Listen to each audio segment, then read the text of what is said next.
Bueno, buenos días a todos. Soy María Prieto Rozados, residente de segundo año de dermatología en el Hospital Universitario Puerta del Mar.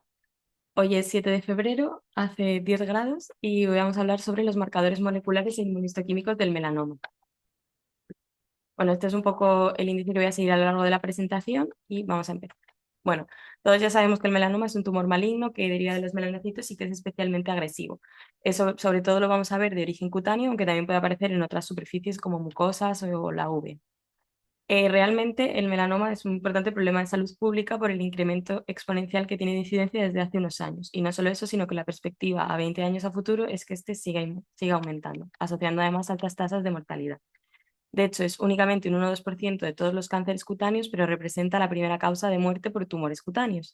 Y es además la neoplasia con mayor velocidad de crecimiento en su incidencia, con unas tasas anuales de aumento de un 3%. En todo este contexto, pues es esencial comprender la etiología e identificar biomarcadores que nos permitan individualizar tanto el diagnóstico como el tratamiento de estos pacientes. Y bueno, ¿qué es realmente un biomarcador? Pues un biomarcador va a ser una característica biológica que podemos medir de forma objetiva y que nos va a ser indicador de un proceso fisiológico o fisiopatológico, o también nos va a servir como respuesta a un tratamiento. Vamos a empezar con los marcadores inmunistoquímicos. Realmente estos van a ser útiles sobre todo para el diagnóstico. En nuestra práctica clínica tampoco se emplean tanto, son más para el patólogo, aunque realmente el gold estándar para el diagnóstico siempre va a ser el análisis morfológico y histopatológico. Pero el melanoma es un tumor que tiene gran capacidad para imitar otras patologías porque tiene mucha variabilidad en los patrones histológicos, por lo que la inmunistoquímica puede ser muy útil para el diagnóstico. La inmunistoquímica es una técnica que realmente nos va a permitir la detección in situ de una serie de antígenos mediante el uso de anticuerpos específicos que suelen estar marcados con un cromógeno para que nosotros podamos identificar. Marcadores inmunistoquímicos hay muchos, algunos de ellos citoplasmáticos, otros nucleares, y vamos a hablar un poco de algunos de ellos. La proteína S100 es el marcador más utilizado. Tiene una alta sensibilidad, casi del 100%, y marca todos tipos de melanomas, incluido el desmoplásico. No obstante, es una proteína que no solo se expresa en los melanocitos, sino que está presente en todas las células que derivan de la cresta neural, por lo que lo vamos a ver también en células de la glía, condrocitos, etc. Y es en general el marcador de primera línea para detectar melanocitos en tumores malignos que sean poco diferenciados. El anticuerpo HMB45 es un anticuerpo monoclonal que va dirigido frente a la glucoproteína GP100 del premelanosoma y es más específico que la proteína S100. Va a identificar sobre todo melonocitos activados o inmaduros, por lo que es útil para el diagnóstico diferencial entre melanomas o nevus. Y también se puede detectar y nos sirve para las metástasis, aunque suele ser menor su expresión que en el tumor primario. Melan A es otro marcador inmunistoquímico que es lo que se marca es un componente de la membrana también del premelanosoma y lo vemos tanto en melanocitos normales como en células del melanoma y también en otras células como las de la retina, la corteza suprarrenal. Es especialmente útil para identificar melanocitos que se han quedado aislados en la dermis, que esto es útil en aquellos pacientes que parece que tienen un melanoma in situ, pero luego con este marcador inmunistoquímico a veces puede cambiar el estadio al verse que haya melanocitos en dermis. Y también es muy útil para el estudio del ganglio centinela, aunque no es tan sensible y no marca melanoma desmoplásico. Y es importante que este marcador inmunistoquímico no se puede utilizar en zonas con mucho daño actínico porque da falsos positivos. SOX10 es otro marcador inmunistoquímico que realmente es un factor de transcripción de células de la cresta neural y lo expresan tanto melanocitos como, por ejemplo, células de Schwann. Marca neoplasias melanocíticas benignas y malignas y tiene alta sensibilidad y, de hecho, tiene más especificidad todavía que S100. Y es muy útil también en el melanoma desmoplásico porque muchas veces es difícil distinguir en la cicatriz si lo que queda es una proliferación de melanocitos dendríticos o queda melanoma desmoplásico, pues con este marcador se puede ver la diferencia. Otros marcadores inmunistoquímicos menos utilizados pues son el MIF1 o la tirosinasa, que se pueden utilizar de forma complementaria a los anteriores. Y dentro de los marcadores inmunistoquímicos más utilizados para el diagnóstico, el último en describirse fue el PRAM, que la expresión de ARN de PRAME se detectaba en los melanomas, tanto cutáneos como oculares, y también en otras neoplasias no melanocíticas, no es tan sensible. Pero bueno, es positivo en melanoma y no en otras lesiones melanocíticas. Y también tiene expresión difusa en metástasis, en ganglios linfáticos y en metástasis viscerales, aunque ya aquí puede variar y disminuir su expresión. Aquí podemos ver la imagen del PRAME, cómo tiene negatividad en el nebus melanocítico y en melanoma pues tiene una gran positividad en todo el espesor del tumor. También dentro de marcadores inmunistoquímicos se encontraría el Ki67, que ya no se utiliza tanto para el diagnóstico, sino más bien para el pronóstico. Y es un marcador muy utilizado para estudiar la proliferación, no solo en el melanoma, sino en prácticamente todos los tipos de tumores. En general, cuanto mayor sea el Ki67, mayor es la agresividad del tumor. Y también nos permite un poco diferenciar benignas de malignas, porque en las lesiones benignas este va a ser menor del 5% y lo vamos a encontrar únicamente en la unión dermoepidérmica, mientras que en las neoplasias pues va a ser mayor de 5 y va a tener positividad en todo el espesor de la lesión. También como marcador inmunistoquímico tenemos el PDL1, realmente también se puede realizar su estudio por secuenciación, pero se suele hacer mediante inmunistoquímica. El PDL1 es un ligando que se une al receptor PD1 de las células T, inhibiendo así la respuesta de muerte celular y la respuesta inmune. Este se expresa de forma natural en muchas células, pero también lo pueden expresar las células del tumor. Y cuando lo expresan, van a evadir de esta forma el sistema inmune. Y es un muy importante marcador pronóstico que medimos en los pacientes con melanoma, ya que en aquellos pacientes que tienen un PDL1 positivo o elevado, por encima de 5, van a poder utilizarse y tener menor respuesta los pacientes que tienen PDL1 positivo. De hecho, en el ensayo clínico Donini y en el Prado se vio que el porcentaje de PDL1 predecía la respuesta de tratamiento, de forma que el 100% de los pacientes que tenían un PDL1 por encima de 50 tuvieron respuesta patológica. Y esta respuesta patológica iba bajando progresivamente según bajaba el porcentaje de PDL1 que expresaba el tumor. No obstante, en el ensayo OPACIG-NEO no se vio esta correlación con la tasa de respuesta, aunque sí que se observó que aquellos que tenían un PDL1 por debajo del 5% tenían peores resultados en la supervivencia, independientemente del resto de factores. Y bien, vamos a pasar ahora a los marcadores moleculares. Los marcadores moleculares realmente van a ser generalmente mutaciones genéticas que vemos en el tumor original o en las metástasis y que además de entender la patogénesis del melanoma, van a tener importantes implicaciones pronósticas y terapéuticas. Para hablar un poco de los marcadores moleculares, he puesto también la clasificación del melanoma según la Organización Mundial de la Salud del 2018, que los dividía según el daño solar acumulado en varios grupos y esto luego lo relacionaban con diferentes mutaciones o marcadores moleculares que se podrían encontrar. Entonces, los melanomas que estaban asociados a un bajo daño solar acumulado, como son el melanoma de extensión superficial y algunos de los nodulares, van a tener sobre todo la mutación BRAF V600C, que es de hecho la más frecuente, vamos a hablar de ella ahora. Aquellos que estaban asociados a un alto daño solar acumulado, que son melanoma lentigo maligno, el desmoplásico, algunos nodulares, van a tener una alta carga mutacional y sobre todo van a aparecer mutaciones como NRAS o la neurofibromatosis 1. Y en aquellos melanomas que no se asocian nada a daño solar acumulado, como son los de Spitz, los derivados de nevus congénitos o los melanomas mucosos, van a ser lo que se conoce como triple wild type, que no tienen mutaciones ni en BRAF, ni en NRAS, ni en NF1. Y sí que pueden mostrar a veces mutaciones en CKIP. Bien, el marcador molecular BRAF es el más utilizado y el de gran utilidad en la práctica clínica para el melanoma. Es la más frecuente que encontramos hasta en un 50% de los pacientes y lo vemos en estos melanomas de baja exposición que se ven generalmente en pacientes más jóvenes. Y dentro de las mutaciones en BRAF, la más frecuente es la V600C, que aparece hasta en un 80-90% de los casos. Y como hemos dicho, es un factor pronóstico crítico para las decisiones de tratamiento en el melanoma, ya que los pacientes que tienen esta mutación pueden tratarse con inhibidores BRAF-IMEC, que es la terapia diana del melanoma, y se obtienen generalmente tasas de respuesta más altas. Entonces, ¿en qué paciente tenemos sí o sí que detectar el BRAF? Que es, pues lo vamos a ver en pacientes que tienen metástasis a distancia, metástasis regionales no resecables o en pacientes en estadio 3 de alto riesgo. Y generalmente se tiende a realizar estas pruebas en el tejido metastásico, pero se ha visto alta correlación con el primario, por lo que también se puede utilizar la detección de BRAF en el primario.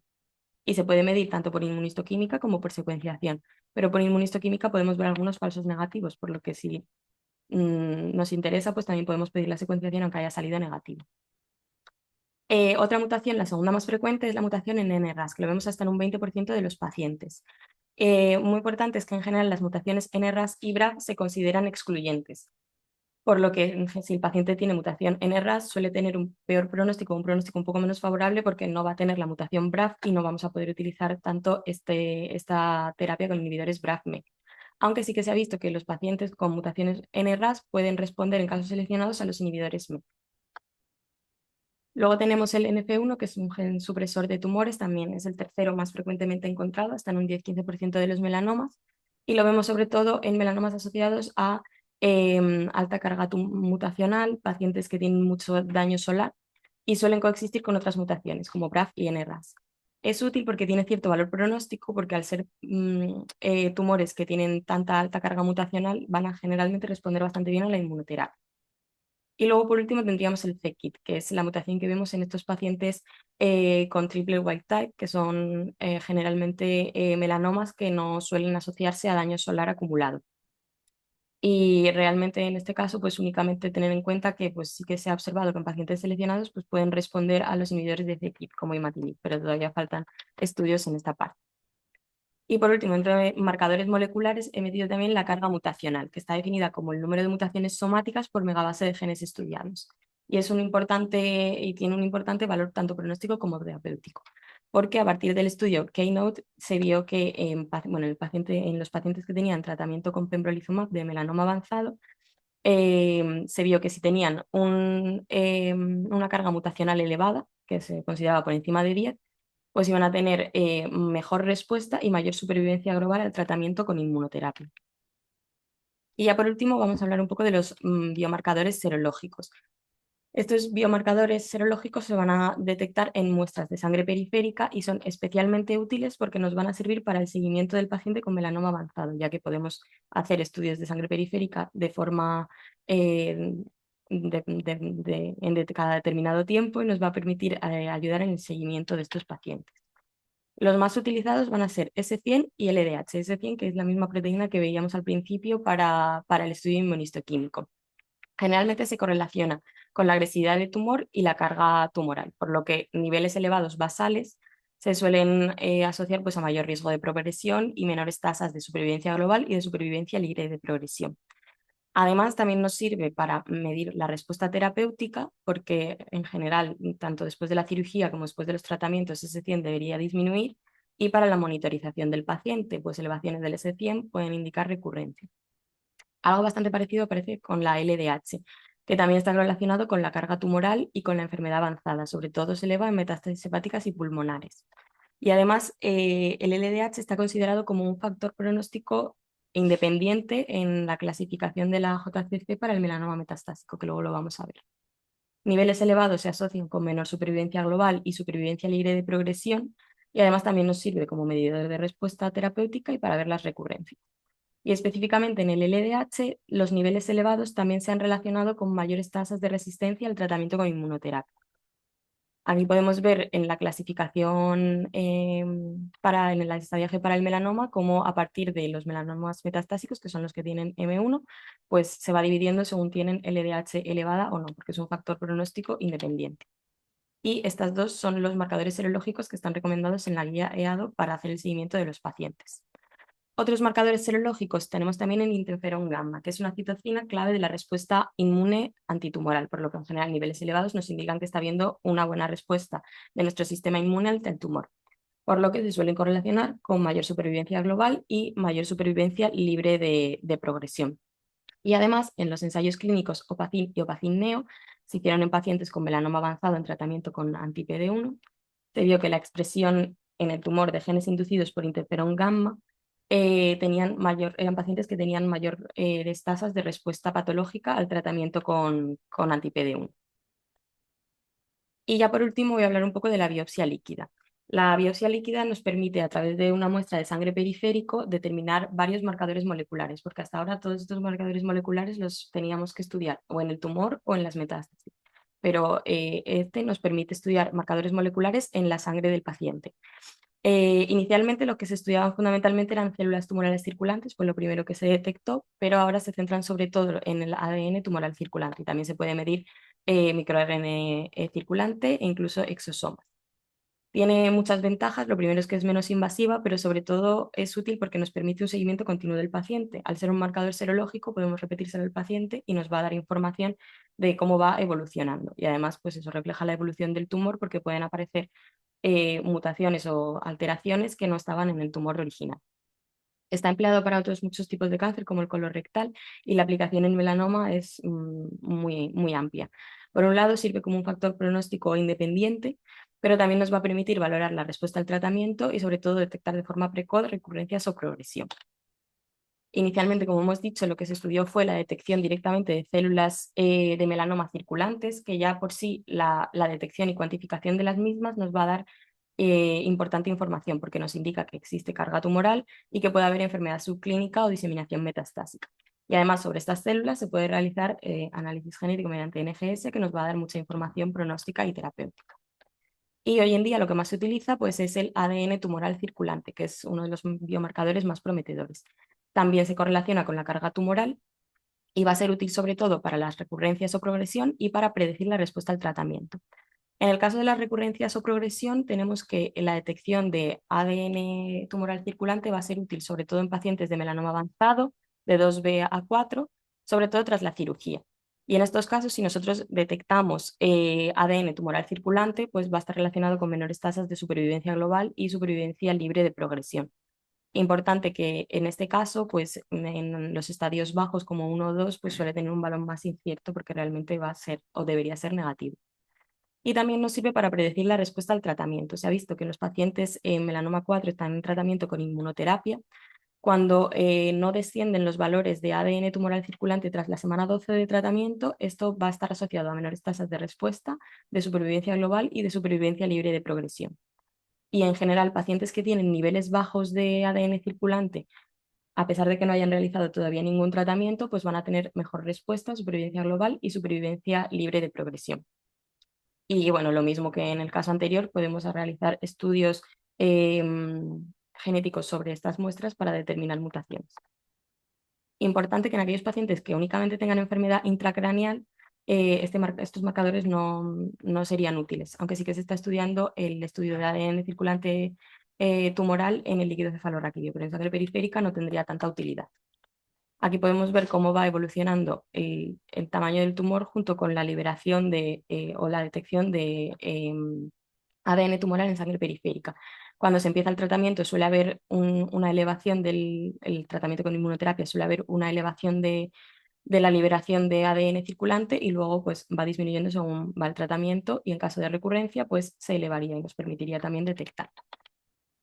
Ya por último, como ideas clave, tener en cuenta que los marcadores inmunistoquímicos y moleculares son de gran utilidad para el diagnóstico, pronóstico y selección del tratamiento en el melanoma, que ningún biomarcador por sí solo es suficiente para predecir la evolución de la enfermedad, pero sí su integración nos permite una evaluación más precisa y un enfoque personalizado, que la biopsia líquida es una herramienta clave para el monitoreo de la enfermedad y la detección de resistencias, y que se necesitan más estudios para validar y optimizar el uso de biomarcadores en el melanoma, permitiendo mejor estratificación y enfoque más preciso en el diagnóstico, pronóstico y tratamiento. Esta es la bibliografía que he utilizado. Muchas gracias.